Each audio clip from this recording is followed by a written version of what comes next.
ஷேய் நீயப்பன் சூரியன் நாகம்மா ஆசாணியம்மா வீரத்தாய் உன்னோட உட்காந்துருக்கிய முக்கால் சத்தியம் சந்தோஷம், ரொம்ப சந்தோஷம். இளமச்சம்பழம் கனியில் மாசாணியம்மா உன்னை சுத்தம் பண்ணியாச்சு சரியா. உன்னை மொத கட்டேசி நீ உட்கார்ந்த தென்பகுதியில் உன்னை ஈஸ்வரன் மகன் உன்னை தூக்கி வச்சான், இடித்து அப்படியே 2 கையை வீசி வந்தான் பார்த்தியா. இவ்வளோ நாள் அவன் பொண்டாட்டி பிள்ளையோட நக்கி போகிறான்.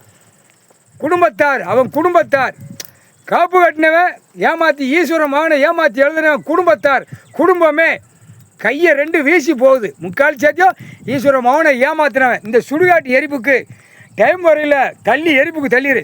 ஆனால் கை கால் உதறணும், இழுத்து கோணலாக போகணும், கை கால் இழுத்து அவன் நரக வேதனை அனுபவித்து போகணும். இந்த 2 புயலும் ஏமாற்றி எழுதி பூரா நாசம் பண்ணி ஒன்றையும் பீடத்தை இடித்து நாசம் பண்ணி காவல்துறையில் வந்து பீடத்தை நம்ம வைக்கக்கூடாது இடிக்கக்கூடாதுன்னு கணக்கு கொடுத்துட்டு போயிருக்கானா. அப்போ அந்த கண்டார் வலிமை யாருக்கு? வழக்கறிஞர் காவல்துறை தலைவாய்ப்புறம் ஸ்டேஷனுக்கு வந்தானா அவன் குடும்பத்தை அறுத்துடணும். முகவூர் உட்காந்து ஆட்டுதான் முக்கால் சத்தியம் சின்னமிடம் ஆக்கிடணும். முக்கால் சத்தியம் அதுக்கு தான் உள்ளே தூக்கி வச்சுட்டார் கடவுள். உட்காரு அம்மாமார் உட்காரு, பிறகு ஒன்று கையெடுத்து கும்பிடுவன பூரா காப்பாற்றி விடுதா. இப்போ இந்த தப்பு செஞ்சவனை கொடுக்குற குடுப்பு அடிக்கிற அடி ஈஸ்வரன் பரம சிவன் அடிப்பான். முக்கால் சத்தியம் புரிஞ்சுக்கோ.